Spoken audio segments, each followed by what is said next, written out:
فيديو النهارده يمكن اهم فيديو نزل عندي على القناه هنا، لا بل اهم فيديو في حياتي كلها. عشان شايل لكم فيه مفاجاه حلوه قوي. حاجه انا عملتها اقول لكم عليها في نص الفيديو، فتاكدوا ان انتوا تكونوا معايا لاخر الفيديو عشان تعرفوا ايه هي المفاجاه. طبعا المكان اللي انا رايحه دوت بعيد قوي، فمحتاج 4 مواصلات عشان اروحه، وفرهده بقى، المشوار بعيد قوي بس يستاهل، وهتعرفوا ليه يستاهل بعد كده. ليه بقى يستاهل؟ لاني عملت فيه اكتر حاجه كنت بحلم بيها، او اكتر حاجه كان نفسي احققها، او حاجه من ضمن الحاجات اللي كنت عايز احققها يعني. بس الحمد لله يعني عملتها او خدت فيها خطوه كبيره قوي يعني. الموضوع بعيد، ف هنروحوا سوا بقى مع بعض.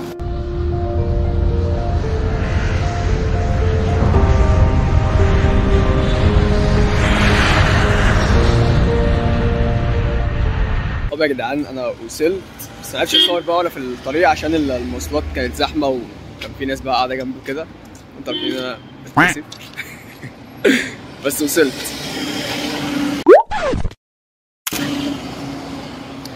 فهطلع عشان اوريكم المفاجاه ايه هي، وبس. مش عايز اقول حاجه تاني، انا عايز اوريكم بس. دلوقتي في طريقي للهدف، للمفاجاه، بيني وبينها خطوتين بس. اوكي، واخيرا بعد حوالي 2 ساعة مواصلات وصلت للمكان. ايه هو بقى؟ ثانيه واحده اوريكم. اقلع بس الشنطه. لا ده انا شعري باظ من الهوا، عملت سيشوار. واو، شفتوا؟ تعالوا بقى اخش افهمكم. انا الحمد لله فتحت اول محل ليا. هو مش اول محل فعليا يعني، كان في محل قبله كده، كان سوبر ماركت صغير كده على قدي، بس ده مش هيتحسب عشان انا ما كنتش بحبه، واتقفل اصلا. انا قفلته مش عشان كان فاشل او عشان المشروع مثلا ما نجحش ولا حاجه، بس الاسباب كده هقول لكم عليها بعدين يعني.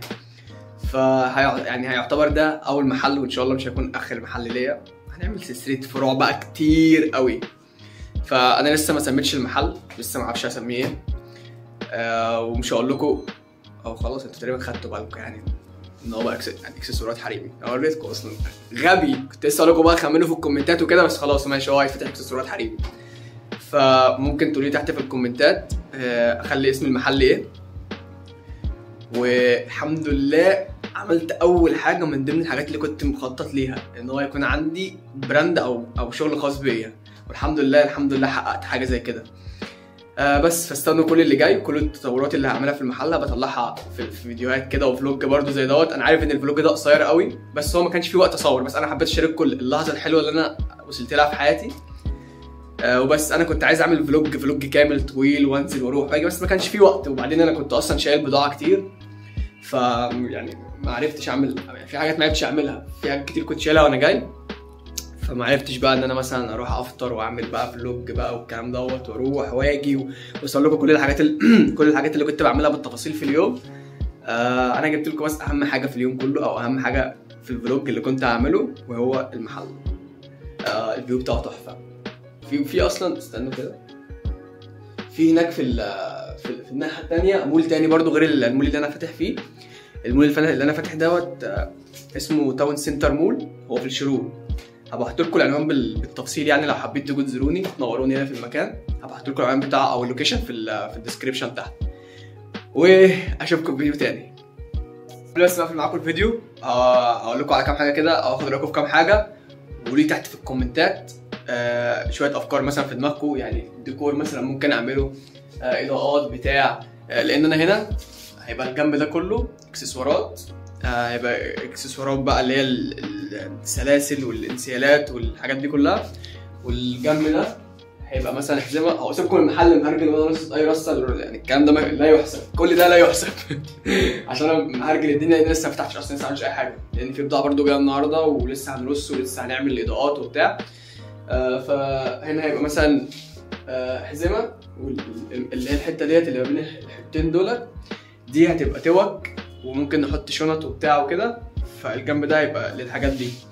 وممكن نرفع الحزمه دي فوق شويه، او نجيبها كده شويه عشان هنا هتحط مرايه، وانا طبعا هيترص برده ازاز، في ازاز هيتلزق هنا على الباب، هيترص برده عليه شغل وبتاع. فوق هنا ممكن نعمل بقى شويه شغل كده، اضاءات وبتاع، لسه في اضاءات هتتعمل في السقف. ولسه بقى الازاز ده برضو هيتعمل برضو ديكور وبتاع وكده. وايه تاني؟ فكروا لي الاسم كويس للمحل، يعني قولوا لي تحت في الكومنتات كده، عايز بقى قنبله انفجارات كومنتات على اسامي محل في اقرب وقت، عشان انا الفيديو ده هنزله النهارده، وقت تصوير الفيديو هينزل النهارده. لان خلاص فاضل 4-5 ايام، كتير قوي على الافتتاح.